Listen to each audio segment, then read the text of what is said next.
How many times have we done this and you still don't know how to put the bloody thing on? It's on, look. Now you're shouting into it and everyone's deaf. Oh, sorry. Look at this. You can't.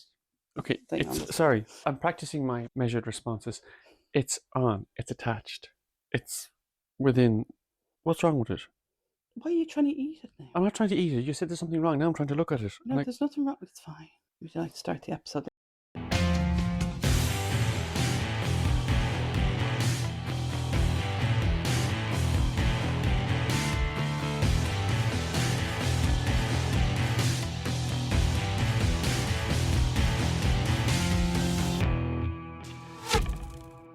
You have to finish your bar? Yeah, I'm having an Arctic bar, which is a penguin ripoff, but that's not a criticism because they're really nice.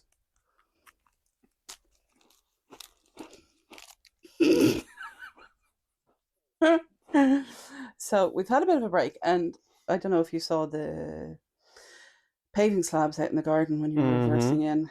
That's the spots for shooting, and we haven't used them in a long time.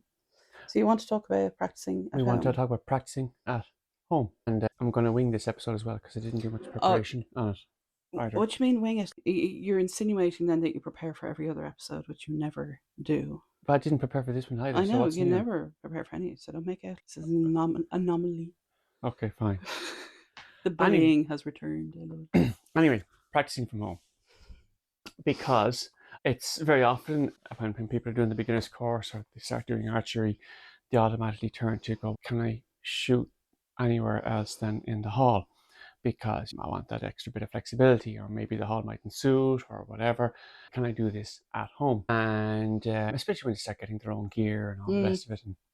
And this is where you need to think about quite a number of things.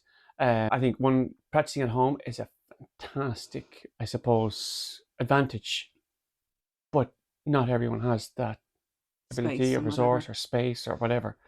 I told you, didn't I, that I was trying to shoot every day for 30 days, right? Yeah. I lasted 5 days. Still only 25 less. I know, but it was actually really cool. And I even know, like, I remember walking into my friend's house and she was like, is something wrong with your neck? And I was like, no. She was like, it just looks really stiff and weird. I don't know what was happening with my neck muscles, but just from 5 days of shooting or something, things were just starting to tense up or getting bigger. They were getting okay. I was just like, so I'm just going to peel back on that a little bit. Turn into the Hulk. And what kind of distance have you got here now for yourself? Have you measured What am I out? supposed to be shooting? 20? We're working on, 18 because meters. we're looking at some of the AI indoors, we're working on 18 meters. Yeah, so my ones are set at 18 meters and Xander's, I think, are 10 or something. Excellent. But like that, I mean, depending on, again, whatever competitions that are of interest to you, or if it's just somewhere to work on your form, tune your gear, release some stress, whatever. Practicing at home it's fantastic if you have the space. It's a good release. It's a release. But to be fair to everyone, not everyone has that. Whether it's people living in terraced houses, housing estates, apartments, whatever. But whether you've got a small garden or a large field, safety is paramount. And something that we do, I suppose, emphasize at the beginners courses, that even outside the hall, if you have your bow, you're still an IFAF member. And with that comes responsibilities in how you behave and use your bow and your consideration for your environment and those around you. Similarly then for when you're practicing at home, let's say you do have the space. Okay, let's say you've got a wide open field, for example. Again, the same considerations are there as for if you're practicing in your garden. You need to think about things, for example, your safety zone, both behind and each side of the target. So you'll have an idea of how far your arrow will go should you miss your backstop or your target. I've heard a fair few clunks against the house now. Yeah, look, at the end of the day, the worst that's going to happen then is you'll break an arrow. And if you're bounce back. I can shoot further than that. That's great. Unless it bounces back, which is another thing. And obviously you're going to leave holes in your wall. But what's behind the backstop? Is it a hedge or a fence that leads into another field? Is it somebody else's fence into somebody else's garden? These are the things you need to think about. Like, where is that arrow going to go? Now. Wouldn't really do that. And that's what I consider with ours, because we have the road to the right, depending on what way you are. Yeah. With the way we have it set up, you have the road to the right. To the left is like what I call no man's land. If you lose an arrow in there, you're never going to get it. Yeah. And behind is our neighbour's garden, but in the no man's land, sometimes people who own the land wander around there. Yeah. So I could have shot that way, but then I was just like, I don't want to risk that. And also, we get a lot of wild animals around and stuff. Yeah. So trying to consider that as well. So the safest thing that I thought was shoot at the house. Yeah. Because it's there. You never know. Exactly. It's immovable. And like I said, the worst thing is hopefully going to happen is you're going to hit the house. Yeah. which is not going to happen that often, hopefully. And then like my field of vision type of thing, if I like we close the gates, Yeah. so I can see the gates opening. Yeah. And also where like with the house, it's usually if I'm out there, the other two come anyway because I can't have a minute to myself. But anyway, so we're all out there, but there's also we know the rules in terms of if I'm out there on my own or whatever, you don't come out until there's like a signal that everything's okay type of thing. And the French doors are locked. Because the dog has a tendency to open the freaking doors. So those have to be locked as well because I don't want him coming out. Yeah. So, yeah, we took a lot of kind of consideration into the location. And it's the same thing like with myself. I'm lucky enough to have some space at home. But like that, I've got 2 border collie. Like I said, make sure they're inside, close the door, all the rest of it. And those stray arrows, where are they going to go? If they, now, again, behind where I've got my little backstop set up is a kind of like this little kind of a wooded kind of overgrown area. So the arrows go in there, I'll get them. Yeah. But particularly for people, say, living in, say, out in the countryside, it's an amazing resource. When you lose an arrow, some people shoot aluminium arrows. Yeah. Other people will shoot wooden arrows. Yeah. Other people shoot carbon arrows. There are 3 most common ones. The aluminium ones and the wooden ones, it's not good to lose them either. They're not so bad. But the carbon ones, you have to be very careful. When you lose a carbon arrow, they don't degrade as such, but you have to be careful when you think about, say, livestock or wildlife. Yeah. And I know some archery ranges where they might have a shooting range, but when people have finished practice or after a competition, a huge effort goes into finding every single arrow that was lost because horses go out there. Right, yeah. And an animal stepping on a carbon arrow, and if they get a splinter, you don't get those splinters out. Yeah, very painful. They're very painful and they don't come out. That's just the way it is. And then leaving aside then, say, livestock or horses, other animals come along, finding them, chewing on them, all that kind of thing. Yeah. So carbon arrows are something that you really don't want to be careful of. That if you do happen to miss, hopefully you don't, that if you do happen to lose them, they're in an area that you know that's not used that often, or you're going to be able to find retrieve them. Exactly. That's why I'm not just a slightly diverge, but again, kind of it's more of a personal opinion. That's why I like to see backstops at competitions. Obviously, less chance of you losing your arrow. Yeah. But particularly in forests and things like that in many cases double up as walking areas for people as well outside of a competition. Yeah. You know, you don't want carbon arrows lying around all over the place. So that's why I'm a big believer in when people are setting competitions, and notwithstanding resources and the time and effort that goes into it, 100% appreciate that.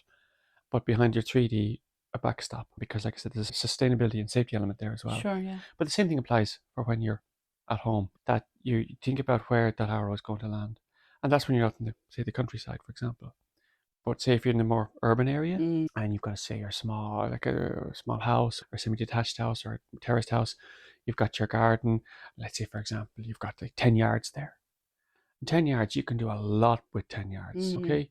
You mightn't be able to gap or range and things like that, but you can do things in terms of tuning your bow, tuning your arrows, working on your form, getting out there and just shooting. Just the whole process of getting out and being able to shoot. It's an amazing thing to be able to do. But you're in a housing estate, say, for example. So these are other things you need to be considerate of as well. Again, if that arrow misses the backstop, do you have one of those thin panel fences? Is it going to go right through? Have you got a hedge? It's going to go right through. If it hits the side of the backstop and that arrow bounces, where's it going to go? So these are the little things you need to think about as well when you're practicing at home as well. They're very similar considerations. Yeah. And if they do, well, it is something that they do comment on as well, that you don't want a situation whereby somebody's shooting in somewhere and that arrow goes and hits something or does some damage that it shouldn't do, because that doesn't just bring focus on that individual, it brings focus on the entire organization. Is this your way of lecturing me so I don't shoot the football? No, what football? That the safety. Look, There's a football stuck in the roof. oh no, that football. No, I'm sorry. You're shooting at the ceiling. I'm shooting at the football. I'm You're not. aiming at the football. Yeah, I'll hit the football. You'll hit the football, go right through the football, and go through the ceiling. It won't go It's through a the roof. corrugated panel ceiling. Your arrow will go through that. No, it won't. It'll go into the football and And deflate then, the football. and then the committee are going to come in and they're going to see this little beam of light on the floor. And they're like, what's that? I sincerely doubt that's going to be a concern to them when those windows are open. It's my bugbear.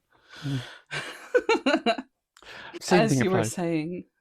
And what happens if your arrow goes through? It doesn't actually go through the football and is actually stuck in the ceiling with the fletching part just pointing downwards. So you get an arrow stuck in the ceiling.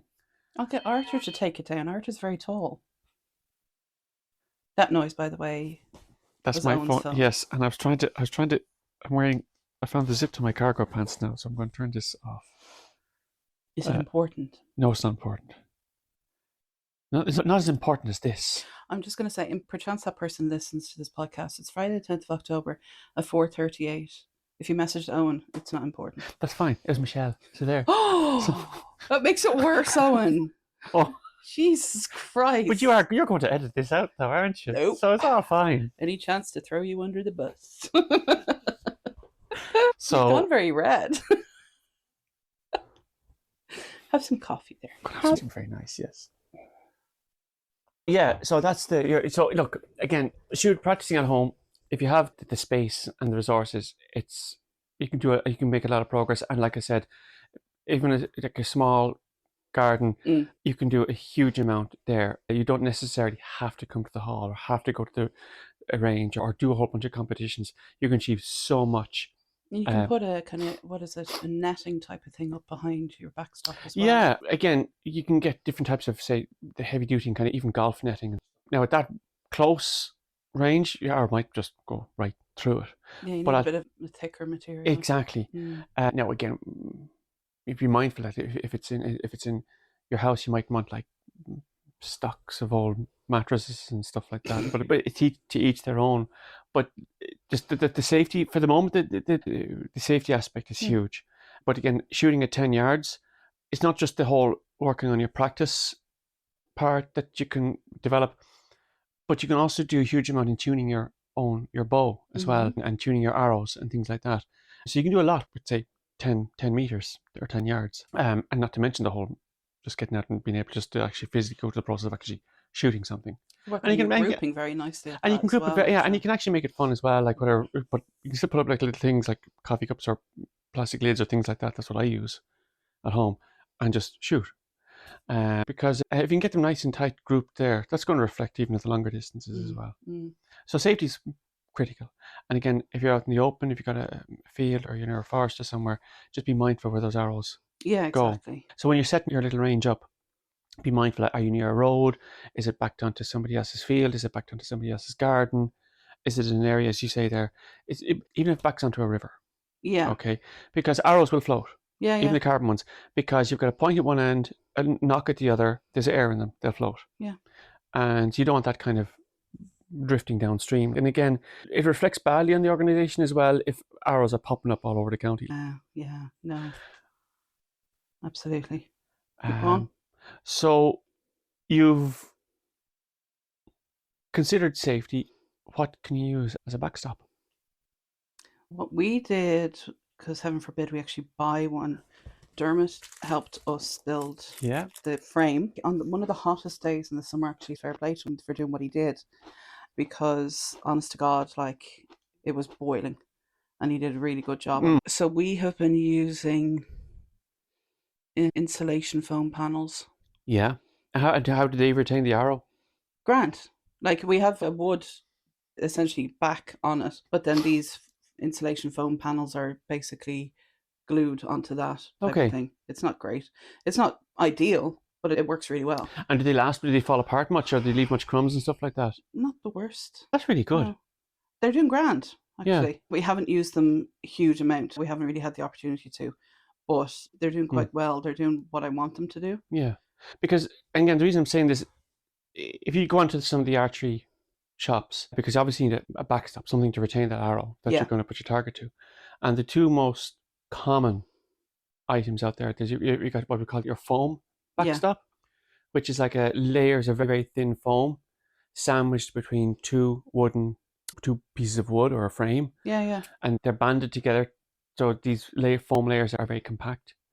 And these foam backstops come in different sizes. They can cost as little as €60 right up to €500, depending on the size. They're really good. They last a long time.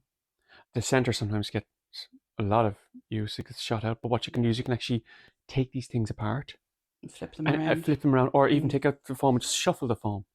So, for example, the worn part is maybe closer to the top, and they last a long time. And the only thing I would recommend is if you do have one of those, if you can get some tarp or something just to cover it during the wet weather, because the wooden frame will rot. We put wheels on our one. Yeah. We did it in and out of No, the garage. exactly. What I did was, for mine, I used one of those kind of big 1,000 litre kind of disposable sacks. With either for bins or for carrying sand. Yeah, I just put it over, and the 4 little strap lugs, you can pin them to the ground so it's not going to blow away. Cool. Then you got the other type of backstop, which is what in our own club where we use kind of the round straw. Hay. Again, they're really good. Again, from a sustainable point of view, it's only hay, but they're very dense.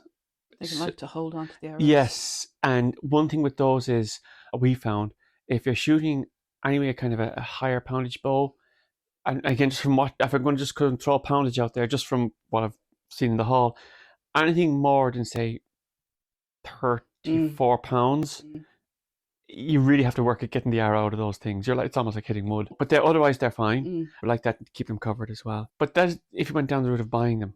But you can also make your own backstops as well. I made one, again, the exact same principle as the foam ones, but I had stripped carpet. Cut them into, say, 8-inch strips. Okay. So about maybe 1 meter long, and maybe, what's 8 inches in centimeters? No idea. People can Google it. 30 centimeters, I'd say. Anyway, you're an engineer. How do you not know that? You wield that like it's some sort of like a blunt instrument. You're an engineer. You should be able to flip between inches and centimeters and hectares and whatever. Anyway, strips of carpet. And all the same size, and layer them up. So I've got about maybe a square meter. Could you do it with cardboard? You can, but the problem with cardboard is it wears out very fast, and you want to be careful with it getting damp as well. Yeah. But the cardboard worked fine. Again, it almost looked almost identical to your typical square foam backstop. I made 2 little wooden panels for the top and the bottom and strapped them together. I think I was using a ratchet strap. So I got a nice intense, and it worked well for a long time. The only problem was it weighed so much. It was friggin' heavy. Because the foam ones, even the big foam ones, not the biggest, but not to encourage it, but you can actually lift it on your own. They are light. But the one made from carpet, it was, and then even... It's rubber. Yeah. And even without it necessarily getting wet, if it can be damp, that was worse. And then when you shoot it out in the middle, because carpet is very fibrous, these kind of fibers and strands hanging down. I got 6 months heavy shooting out of it. It worked well, but then I decided, no, it's starting to get really messy. So you can make one out of carpet. Another thing that's popular is those exercise foam mats. Those the yoga mats, but you get them in squares. They kind of lock together. Oh yeah, we had those when Zubs was baby, and they were alphabet ones. Yes, yeah, you can get them, but you can get them either the ones for say playrooms but also the same ones then for garages or workshops. The same principle. They're foam. They lock together. They're about like whatever, maybe 600 by 600, and they work really well. Especially again, and even for people who will be shooting higher poundage bows, because one of our members had made one up and he was shooting compound bow. Cheater, yeah.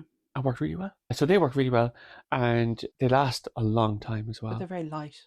They're very light. So you can make one of those, or even, and again, another member for our club, he uses the side of a round bale at home. Works really well. But again, depends on your resources and all that. But look, the key thing when practicing at home is the safety element. Yeah. Absolutely. Where's the arrow going to go? Should it not go where you want it to go? Yeah. After that, I think if you're able to practice at home, it's a great resource. and don't necessarily think that just because you've got 10 meters, you're somehow at a massive disadvantage to somebody who's got access to a forest. Every arrow you lose counts. Loose, not in loose. Shoot, whatever. Do you know what I like about, and this flies in the face of every safety thing, what I like about shooting at home? Put my earbuds in and listen to music. Absolutely, yeah. And you just relax, just zone out. Yeah. So I think it's a great, it's a... No, it's great to be able to do it. Great to be able to do it, exactly, yeah. Like, we're very lucky that we can do it. And it was nice because we set it up during the summer, and like in the evening I'd be like, I'm going to go shoot, and then the other two would appear. But it was nice to spend time out there together. Absolutely, yeah. And even actually Mal recorded me shooting at one stage, and then I was comparing it to a recording he did a year ago. Yeah. And I was like, definite difference there. Brilliant. And I also noticed that my bingo wing on this arm is a lot smaller. I was just like, wow. I could see the difference in, I think when I started, I don't know if I was doing an 18-pound bow or a 20-pound bow. I don't know. And I know I still torque it a bit. Yeah. But at the start, I was literally just like that, shaking constantly. Yeah. And I was comparing it to the other video, and it wasn't like that at all. And even the position of my elbow, all of this other stuff, the way I was standing, I was like, there is such a difference. But to be fair, you always had good form. You were always able to get that consistency, that T shape. And yeah, the consistency was something that we had to work on, but that's improving as well. I mean, the shooting the other night was awful. Good. No, it goes back to the whole thing again. If I shoot the 12s, that's fine. By 12s, you mean like an end of 12 arrows? Yes, sorry. And this is the discipline we're working on. I know we're drifting off the thing about shooting. I think we're going to drift anyway. Okay. We need to slow things down and get you to shooting in groups of 3. It's the 3 is always the problem. I know. And this is where we're going to work. Do what though? We've tried everything. I haven't tried everything. No, but you know what? It's like the other night when I put the bloody bottle up. Yeah. And I hit it, and Karen went, are there any competitions where you can shoot bottles? If you put a bottle up there, I'm going to hit it. But I can't, with 3, I cannot have consistency on the page. I just can't. This is where, and we touched upon the whole thing about target panic, but I don't have target panic. I'm not saying you do, but if there's an element there where the bottle introduces a certain kind of fun, relaxed, no pressure to deliver. No, do you know what I did it with the other night though? I put up the bottle and I wanted to see if I could hit it, and I know it annoys everyone else because it makes such a noise. I'm a selfish bitch, I know, but I put the bottle up, and then once I hit it a few times, I didn't aim for it. I was basically, okay, so that's, I know if I do that, I'm going to hit there. Yeah. And I was using it as a point of measurement. But then I accidentally hit it when I wasn't even trying to hit it.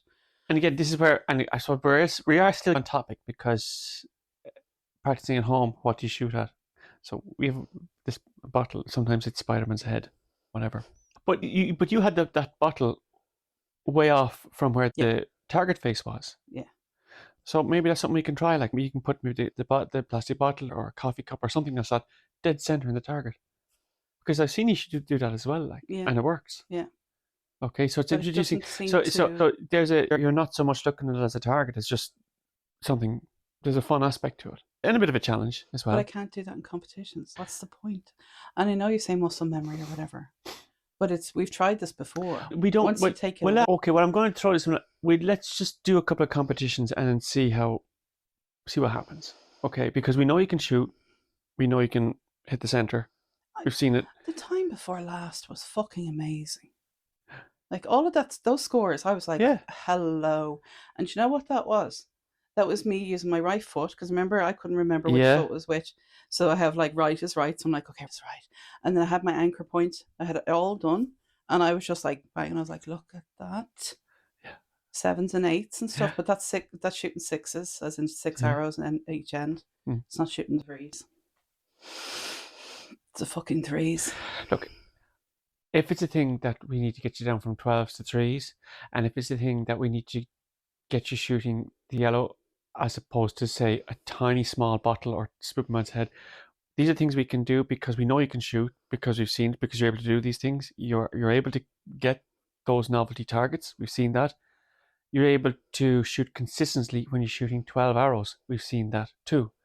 So I don't think it's a big step to get you to 3 arrows shooting where you need to shoot. Is there a way of just having, maybe I'll just print it out, just the yellow?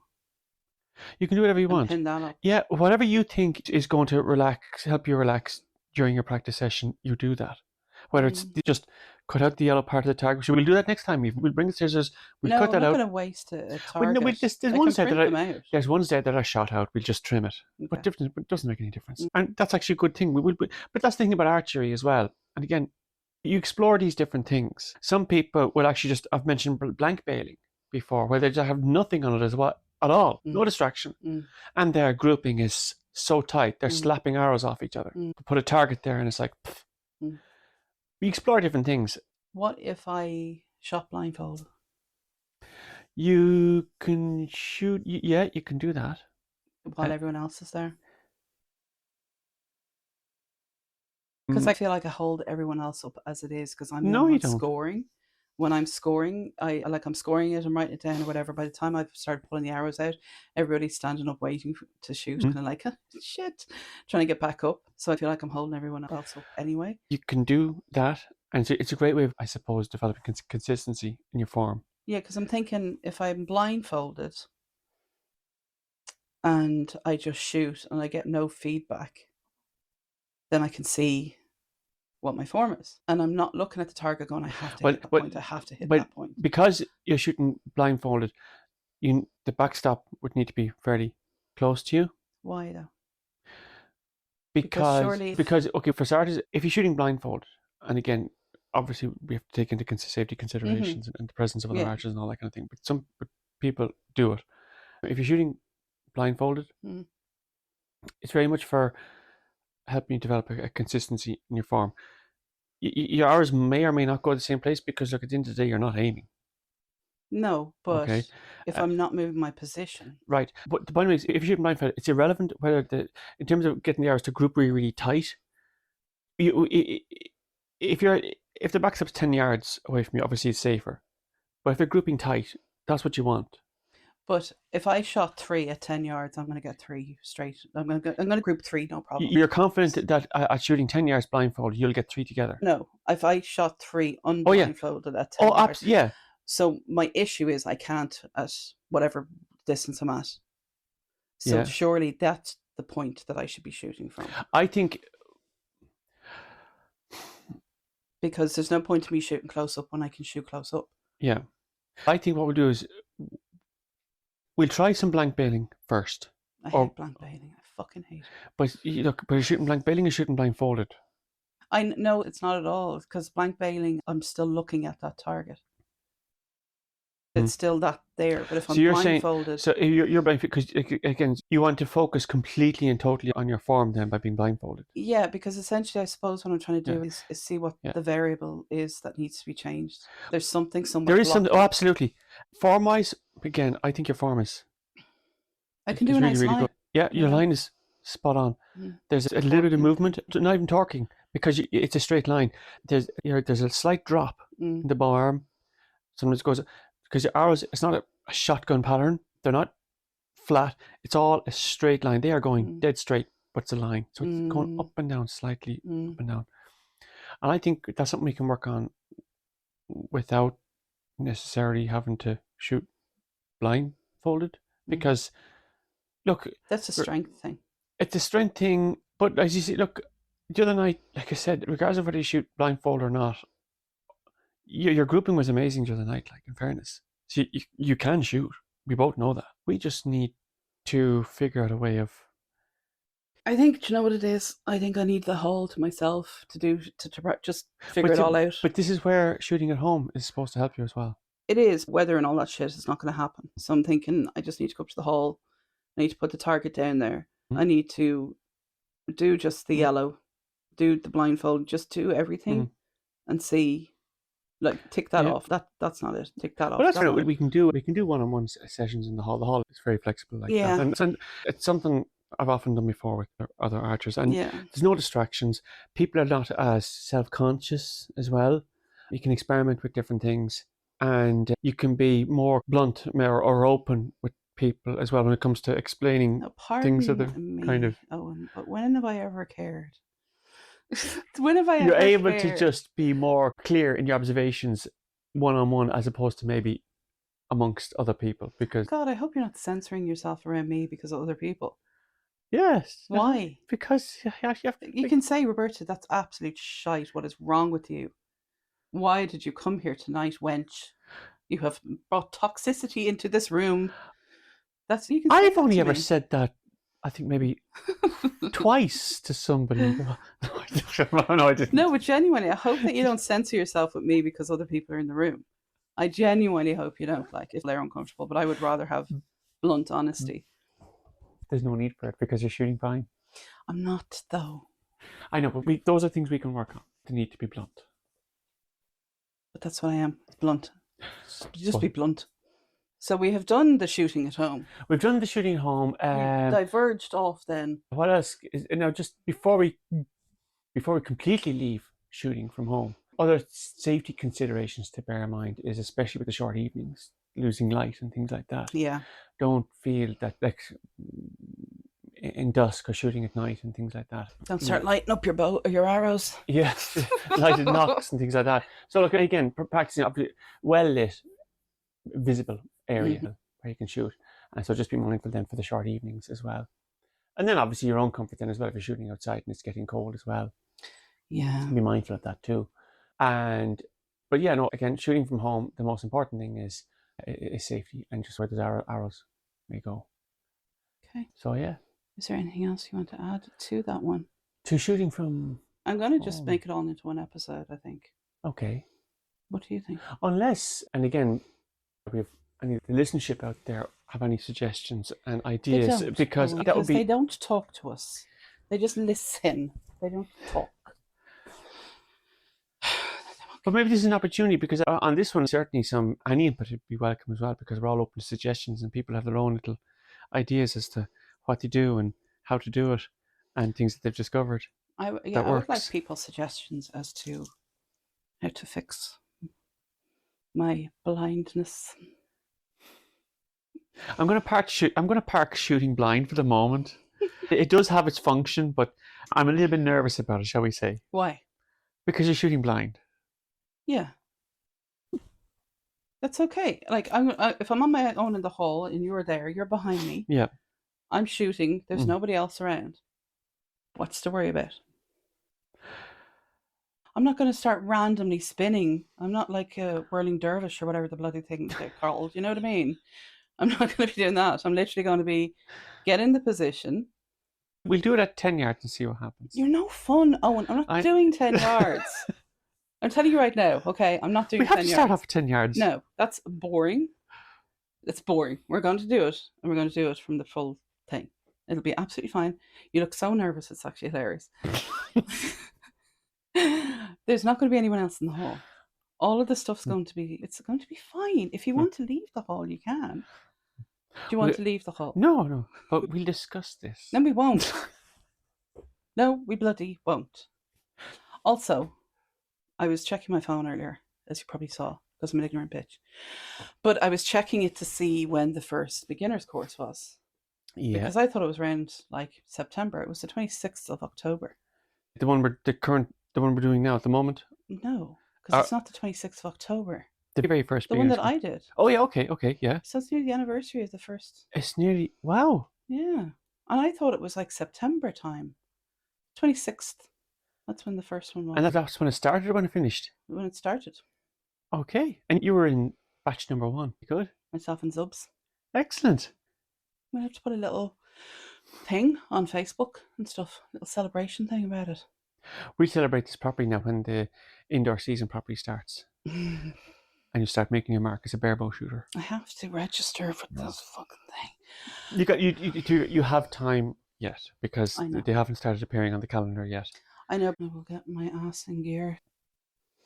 So what would you like to talk about next? I think we've covered shooting at home, but we keep that one as an open kind of ongoing thing, because because everybody has their own... It's a very subjective thing. People have their own circumstances and their own situations and their own ideas as well, and their own limitations. And I think, look, it's a huge advantage to have. Again, not everybody has that resource, and the only outlet they have is being able to come to the hall and do the bit. And you see, and that's like I said, so I do appreciate my own situation. So, for Yeah. example, if you just want to just unwind a bit, it's a great way of unwinding and just releasing a bit of stress and stuff. But yes, we can park shooting at home, but we keep it pinned to the It's an notice board. ongoing It's an thing. ongoing discussion. So, would you like to talk about the wild history of the bow, or would you like to talk about the science of the bow? Oh, the science of the bow. The science of the bow. Yeah. It's the science of archery, really. The physics of flight. Which is really cool, actually, because it ties in the other night when I was shooting. And I was shooting this way, and I'd see my arrow going that way. And I was like, how are you going over there? It was literally just taking a totally different trajectory to it, and it was just really cool. The one thing, and hopefully we'll get to do our first video, because I think, because one thing I want to do is a video on gapping, and that's something I've been working with a number of people now at the moment, because it's nice, because as you see, you've your beginner's course in 26th of October, and fair play to you, you're shooting, you're grouping really nicely.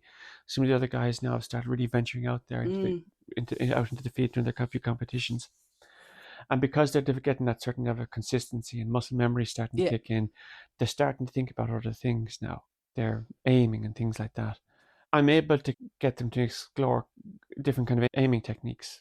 So whether it's bare bow or whatever, but because most of them are shooting trad, we're looking at gapping. So it's a way of aiming, and it's nice because once you explain to somebody and they grasp it, it's nice to see them applying it in the field and actually working. So gapping is like when we were in Harbour House and I was shooting a 50 and you were telling me to aim up high at a certain point. And that point is your gap. Because normally, obviously, the closer you are, the sort of more on point you aim. But then you need to make that distance, so you need to give it height because it is going to drop. So that's what gapping is. Exactly. And so again, I suppose because I suppose the science and the physicalities of aiming. So with gapping, for example, and I have to emphasize, gapping is a very topical thing at the moment, particularly in, I suppose, in our own organization. In IFAF, yeah, because as a technique, it works really well, and it's a great way of being able to, for me, I was just in the field with aiming and gauging distances and things like that. How you gap during a competition can be considered cheating. It can be considered cheating, exactly, and the rules are clear on it, to be fair to them, that you can't hold up a device or a card or a piece of paper or a note or anything that will help you gauge the distance or establish a point of aim to get to that target. Surely. So what I mean by that is, so if you're looking at a target, for example, and you go, I'm looking at that group 4, and I think it's maxed out at, well, no, I'm looking at, say, a group 4, and is it 15 or is it 20? Okay, I think it's 15 yards. Okay. But what do I aim at to hit that? I know if I point my arrow directly at that target, it's going to go flying off over it. Between my foot and that target, there's a point in the ground I need to aim at. But surely you learn that and you don't need the card, no? Eventually you do, yeah. But this is where experience and fieldcraft kicks in. You're able, you're able to do that. You're able, right, I'm looking at that target 15 yards, and I know that if I aim at that particular piece of moss or that leaf, I'm going to hit that, and because that looks like a certain distance that I've familiarized myself with. Okay, so that ties in then when we're in the hall and you put down like a cone or you put down something, and that's so that person in the future can be going in the hall. That's that. The exact same principle. Right. Now, but regardless of being able to do that, say, instinctively, if you have a card or a ruler or something marked and you hold it up, that gives you a pinpoint location, okay? So you're looking at a target 15 yards, and I know that if on my little card, from the top of the card, and I have a little etch here, where I've written down 15 yards beside that, if I hold the top corner up to the center of the target, and that little etch on my card at 15, that lines up with that piece, that rock that's in front of that target. If I aimed at that rock, I'm going to get dead center in that target. That's using what's called a gap card. And you can't do that in competition because you're effectively using both your body, your bow, and your arm, and a piece of card as a sight. You can't do that. It's an unsighted round or a category. And this is with the bow hunter rounds, the traditional bow, the historic bow, and the longbow rounds. You can't do that. And so some people will use, you can use it, say, so if you're practicing, you can use, some people use a gap card. What I've been using is an old broken, cut off shaft from a broken wooden arrow, where I've marked my differences, my distances down. So for example, I know my point on is 40 yards. Okay, so what I mean by point on is, and again, hopefully we'll cover all this in our video. My point on is, so if I'm pointing the point of my arrow directly dead center of that target, it's going to go dead center of that target. And there's only one spot there. If I walk too close to the target, I'm going to be pointing lower. If I walk further away, I'm going to be pointing higher. Sure. But there's a sweet spot there where if I point my arrow dead center of the target, it's going to go dead center. And it's different for everybody. And depends on their form, their physicality, their bow, especially their bow poundage. So for my bow, my point on is 40 yards. Which bow? My longbow. Yes, which I'm the silent assassin, that's what I call it, because it's so quiet. I love it so much. It's so quiet. And it's great fun. I didn't think it would be so much fun. But anyway, so what I do then, so right, my point on is 40 yards. So I have my little off-cut arrow shaft. So the very top of that's my 40-yard point. But let's say I'm looking at something and it's 30 yards away. I'm obviously going to be pointing downwards. So I put the top part of my arrow shaft dead center of the target, and I have a little mark, maybe about an inch down, which says 30. And that's going to line up with something on the ground. It could be a leaf, and that's where I'm going to aim. And it continues all the way down to 10. But again, that's getting back to the competition format. You can't do that during a competition. Right. Okay. Yeah. Whether it's using a device or a card or a piece of paper, it's considered cheating. It is cheating. It's against the rules. Why is it cheating? Because you're effectively creating a sight. And what I mean by that is the traditional category is actually defined in IFAF as an unsighted category. Okay. So it's traditional in every sense, like exactly. Literally. And then if you look at what, and in the rules, it actually has a definition beside unsighted. Now, I don't know verbatim, but it does speak about using a device or even that's attached to your bow or even your body that will help you in gauging assessing a point of aim. Sure. So that's what a sight in the definition in the glossary of the IFAF is. Okay. And if you look at the traditional bow, it says it's an unsighted category. So therefore, it's unsighted. So therefore, you can't use a device, however simple it is, to help you assess point of aim. However, you can't use a device. You can't use marks on your fingers. You can use your hand and you can use your fingers. Okay. So you'll often see people hold up their fingers. And so for example, this is what I'm teaching people to do now as well. So for example, you hold up your 4 fingers and say my top finger, my index finger is my point on. So my next finger down, that could be maybe 30 yards, 20, 15. So if I line my index finger up at the center of the target, I'll see where the center of my middle finger lines up with. That's my new point of aim. Okay. It's not perfect because it's only my fingers. But that's just one way of approaching gapping. So why are you allowed to do that, but not allowed to do the other stuff? You just are. Again, it comes back to the rules. But again, so you can't, but like, why don't just put marks on your fingers, make it more specific? You can't do that because, again, you're effectively turning your hand into a sight. And you can't do that because, in the same way, you see people at full draw with, say, a compound bow, and they've got a sight right there. Yeah. They have the pin in the sight or the scope lined up with the spot that they're aiming at. But gapping is a nice, but certainly for practicing, I have the guys now making up the little gap cards and things like that. It helps them develop a bit of confidence and familiarity and takes the mystery out of shooting a bow device on to aim. But you do have it within your own power to actually, first of all, do your ranging. So there's a technique with your thumb and using your eyes. That'll give you an estimated distance. And then you can use your fingers to gap. And that'll help you pick a point on that distance to aim at. So it's very much estimated, but it does work. For example, one of our archers now, she did a competition there recently, and she had started using her fingers to gap and her thumb to range, and she did quite well. She was very happy with it. And it was great for her as well, because all of a sudden now she had more control over her bow and her arrow. She wasn't just, there are people out there that shoot instinctively. For example, Olivia, she's very much an instinctive shooter. There is no kind of technique she follows. She just knows instinctively where to aim, and she's nailing it. So that's not to take away. But some people who might be taking up archery maybe later in life are more predisposed to analysing things, wondering why things work. Yeah. And then with time, as you say, like you stop gapping because you just get to know a Yeah. spot. Yeah. Well, I'm looking forward to doing that video because it's a. You better buy a decent camera then. Should we just use our phone? Oh, that'll be shite. You But need like a GoPro. it'll look Oh, nobody to original. see some wonky They don't bloody care thing. as long as they see.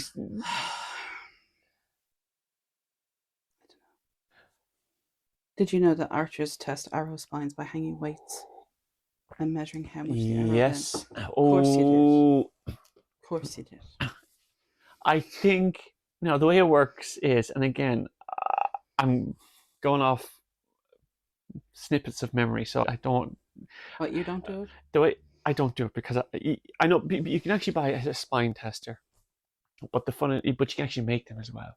Yeah. And the way that an arrow spine is the, for want of a better term, is the bendiness of an arrow. Okay, because each you can buy arrows of different bendiness, some than others, and this is very important because how an arrow of varying stiffnesses leaves a bow of varying poundages can differ hugely. In some cases, it can be dangerous. So if you've got a severely underspined arrow, say a very weak arrow, Yeah. and you loose that off, say a very high poundage bow, the result could be catastrophic. That arrow could shatter or could break, in which case not only do you have shards of arrow flying around the place, you've effectively dry fired your bow. And the reason you have arrows of different stiffnesses for bows of different poundages, because like with everything, there's a sweet spot there where the arrow is going to fly dead straight. And this is where tuning your bow comes into it. You're tuning your bow where your bow poundage matches a certain arrow stiffness, where you get the maximum performance out of that particular arrow. So that's why you get arrows. You can't just buy a bunch of arrows and buy a bow. Arrows come in different weights and sizes. Arrows come in different lengths and stiffnesses. And this is all part of the tuning process that we cover with the beginners as well. And that's why people are very careful when they see something secondhand and it says no more than bow and arrows. Oh yeah, okay, fair enough. I found my shooting has improved a lot since I switched to the 33s from the 30.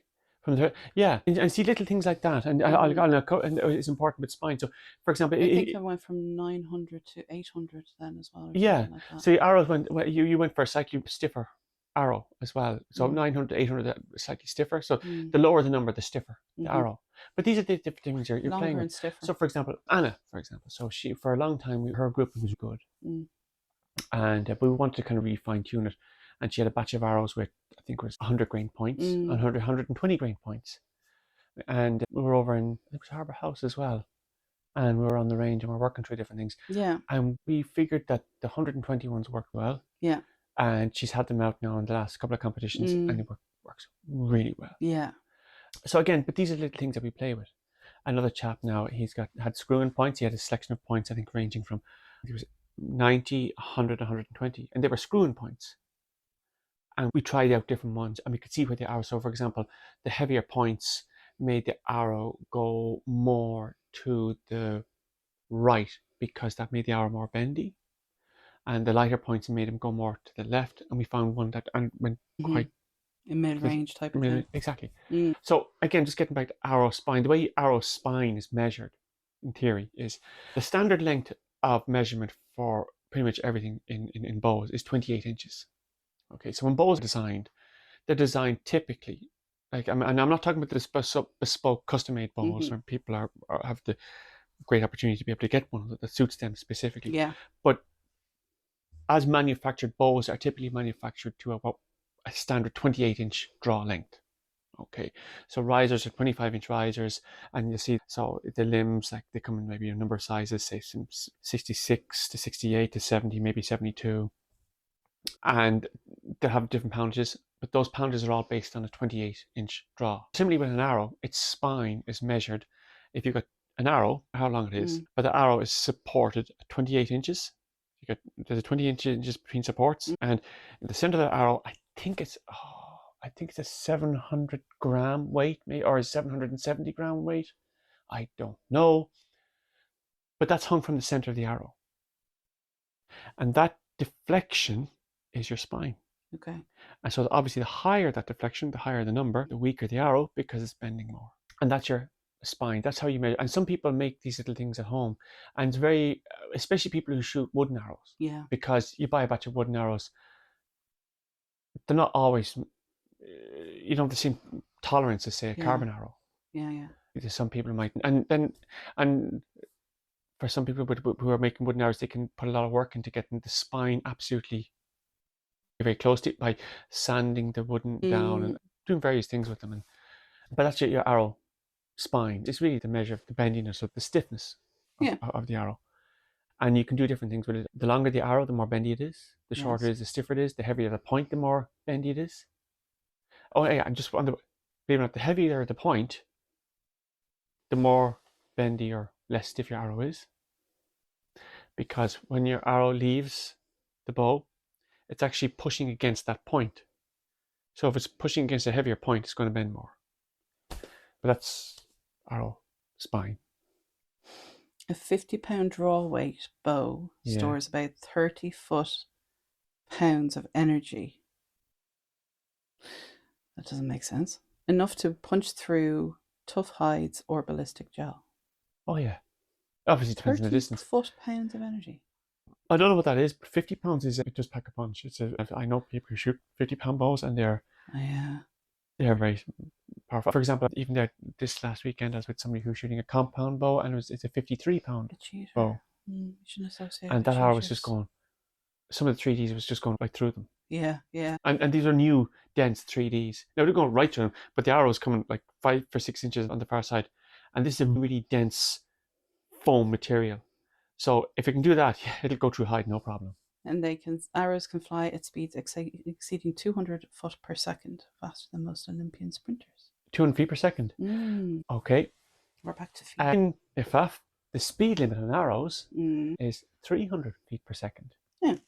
So there's bows out there which can go much faster than that. But certainly competitions, there's bows out there doing, say, IFAA competitions, and some of them are up as far as maybe 280, 290 feet per second, easily. I'd say the higher weighted, higher pounded. Absolutely, yeah. And in some cases, those bows have to be what we call wound down to reduce the speed, to get them underneath the limit. But there's some very powerful bows out there. I think in Archery Ireland or World Archery, there is no speed limit. There is a poundage limit. I think it's 60 pounds, but there's no speed limit. In IFAA, there's no poundage limit, but there is a speed limit. Yeah. I'm sure you knew this, that the fletchlings make your arrow spin. Yes, we all know that. Yeah. Okay, so it doesn't wobble or veer off course. So it's to correct things. When you're tuning a bow or you're tuning arrows, you do a thing called bare shaft tuning. In theory, you should be able to shoot your bare arrow with the same degree of accuracy as one with fletchings. Ideally, the fletchings are mostly there to correct imperfections or inconsistencies in release. And I didn't know, I'm just going to talk over you, that when you release, your arrow actually bends sideways to get around the bow. Yeah. I didn't know That's called Archer's paradox. That's mad. Yeah. And this is where the bendiness of the arrow is very important. If you have a really bendy arrow, that's very underspined for your bow, and you're a right-hand shooter, when that arrow leaves the bow, it will bend to the right, because you've got the riser here against the bow. So it'll bend way off to the right. Now, it'll bend back and forth, but that initial bend will cause it to veer off to the right. That's why a really underspined arrow will very often manifest itself as shooting off to the right for a right-handed archer. With a stiffer arrow, the opposite is the case. It'll bend and then flex back, and it'll typically drift to the left. Yeah. And this is where you explore different spines to try and match that bow. Now, obviously, if you're working on your form as well, because that can do different things as well, as I found out with my longbow, which is very unforgiving. If you've got any form quirks or issues, the longbow showed up, which I'm discovering to my frustration. But on the good point is, I was practicing barebow today as well, because I got competition on Sunday, and I found that the longbow had helped correct other aspects of my form. Excellent. I still have a problem with my little training bow. My little training bow. But I have a static release problem, which is... You're not stroking your face? No, I do. No, I stroke my face, but there's a delay. It's a reluctant stroke. I didn't know that the fletchlings the shapes and the different types. Yeah, I didn't know that they affected things. they can do. I think there's helical ones, and also people can put them on at an angle on the arrow as well. It can cause the arrow to spin more. And But the larger ones add stability but slow things down. correct. The smaller one mean less drag and faster Yeah. arrows, but can be a bit twitchier. Yes. But I like the look of the long ones. The big ones are really good for that very quick kind of correction. Again, just from my own kind of take on it, or my own kind of reading on it, is the really large ones. They're really good for really short distances. Okay, because you've got that immediate correction, very quick correction, stability.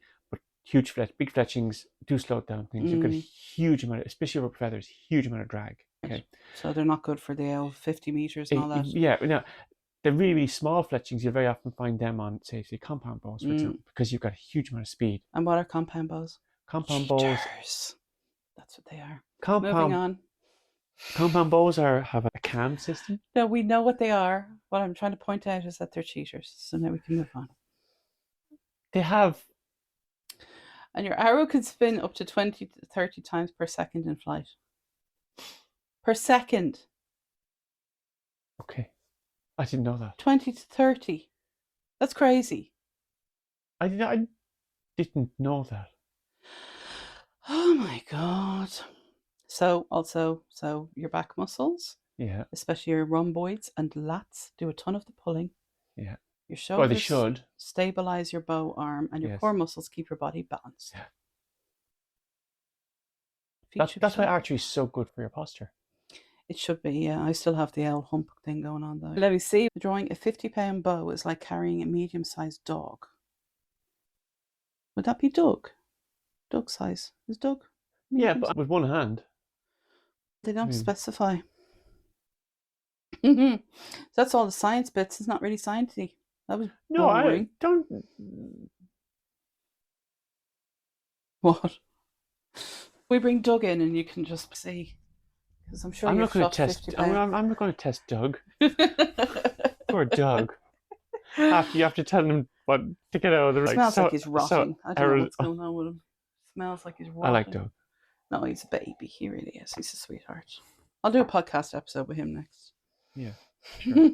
Get his views on archery. Yeah, it's very important. What else do you want to talk about? We've covered shooting at home. We've covered a little bit of gapping, but I didn't want to go too much into gapping because, like I said, we're going to do it. If you get a GoPro, we can do it properly. I'm not going to record it with the phone because also we need memory. That'll be fun. Really, really good fun. Get some visual kind of things going. And we spoke about arrow spine, and I think that's it, really. Nothing else.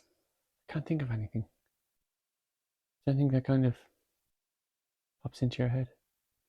Not particularly. I'm just thinking genuinely, and I know it's annoying for you, but I genuinely am going to do blindfolded. Yeah, from the normal distance and not 10, because I'm not a wimp, Owen. It's a safety thing. Sorry. No, because there's nobody going to be in front of me. There's nobody anywhere else. So there's actually no logical reason. Do you know what? I tell whatever you think will help. We'll explore. We'll discuss and we'll explore. No, there's no discussion. I'm doing it. Yeah. I'm going to turn up with my mask. We're going to do that. Do you know what? Actually, it's pushing it a little bit now. But earplugs with the eye mask. Oh, complete sensory deprivation. I'm really wanting to test things now. We could do that, and then we could apply different odors, see if that affects different things as well. You're such a bitch. No, but genuinely, if I do that, then all I'm doing is concentrating on my breathing. Okay, now I'm actually genuinely getting curious. Yeah, see? Yeah. Come with me and you'll be... Okay. Yeah, okay. I think that'd be cool, right? Yeah. But then we have to figure out some sort of way of communicating if, I have my stance, but then suddenly I move slightly and things go a bit askew. I'll let you come up with that one. You could tap me with the punishment stick. Tap. A little tap, but then actually no. Tap you with the punishment stick. Yeah, best not to, because you don't want to startle me and then I'll release the arrow somewhere or something. So that wouldn't be good. Yeah, we wouldn't want that, especially when you're shooting blindfolded and you can't hear. Yeah. Bang the floor. Feel the vibrations on the floor. I'll jump up and down, yeah. No, but I think that could be a very good idea. Yeah. That's a whole podcast episode. That's a whole in podcast. Itself. Okay, let's come up with a plan for that, do it, and then come back with our findings. You could record on the night as well. Actually, yeah. And then the listeners will hear the arrows. It's more the dynamic. Yeah. We don't want to subject them to that. What goes on the line stays on the line. No, I think it's a very interesting idea to see. Okay. What we'll do is I'll shoot normally, then I will shoot with the blindfold. Well, I'm going to dig out some material on that approach, and then we'll do it. What material? On the do's and don'ts. Very important. I'm sorry, it just has to be. What do you mean the do's and don'ts, though? There's It's do's and obvious, the do's there and are, don'ts. well, I just want to check the do's and don'ts. Are you talking about from IFAF's perspective? From any perspective. You're shooting blindfolded. The do's are just literally check everybody is in a safe distance and everything else. If it's you and I, it's just you and I. You're going to be behind me or outside of the room. Crying. It's the usual precautions, right? Yeah. And the don'ts are don't not do the usual precautions. Yeah. So I will check the precautions and verify them. You'll be the methodical one. I'll be the methodical. Make sure that they're in place. Okay. And then we'll explore whatever it takes to get you shooting properly. It's not even at that right now. Actually, I'm just more curious as to how that will all go rather than. Okay. So yeah, then I'll shoot blindfolded. And do you know that when you get nervous, you tap your foot a lot? So then, as I've done the blindfolded, I'll do blindfolded and earplugs. Yeah. Yep. But then we'll have to think of a way of establishing communication then. No, we'll agree that beforehand. So I shoot the 3 arrows and I stop. Okay, yeah, but I need to be able to, if I notice something that's I don't know, not right, I'm going to have to give you a signal. I'll use the punishment stick. Yeah. Now they hit me with the punishment stick when I am aiming. That's the thing. If you startle me, you could bounce a basketball on the ground. Like the elephant that I am, I will feel the vibrations. The one you want to shoot at that's stuck in the ceiling. No, that's a football. Oh yeah. You're getting cranky now. You're just done. Are you done? I'm not done yet. No, we'll revisit this. That's what we'll do. We'll revisit. That's such a dad answer. Do you know that? We'll revisit this. That's such a dad answer. We'll discuss this and we'll revisit it. Can we not just do it? The handful of listeners that we have, half of them are on your side and half of them are on my side. Well, you reckon we've split the listenership now? I think so. Yeah, okay, fair enough. I might put a poll on Spotify. You're going to win that because everybody's going to be curious about you if you shoot like shooting at in the dark. Like You're getting worked up now. That's not fair. I think it's a very good experiment. The listenership have no responsibility here. Of course, they're going to go with your idea. I like it. I think it's good. And then what can we do? What other little tests can we do? Like pushing boundaries like that. That's Let's just see how we go with shooting. Okay. With sensory deprivation shooting. We'll do the baby steps then. Yes. Okay. SDS. Okay. We have to come up with a proper term for it. If this works, we need to come up with a proper term for it and get it out there as a recognised instructional technique for correcting form and potential obstacles to hitting the target. Okay, we'll endeavour to do that. So. Yeah, we will endeavour to do that. Shall we go? I think so, yeah. Because you're very nervous. Yeah. You're genuinely nervous. Okay. So on that note then, do you want to say bye to everyone? Yes, thanks for listening, and above all, be safe. Very important, whatever you do. And thanks for listening. Oh, and by the way, any questions, contradictions, suggestions, especially in whatever backstops you're using, let us know. What's the email address? It is archery, not anarchy, at gmail.com. Well done. And we're also on Blue Sky. I'm also on Blue Sky. And Podbean? Podbean is the host. Podbean, yes. Sorry, I just got distracted by a bird. Okay, cool. So staying by the one and mind the arrows. Cool. Thank you very much. Happy days.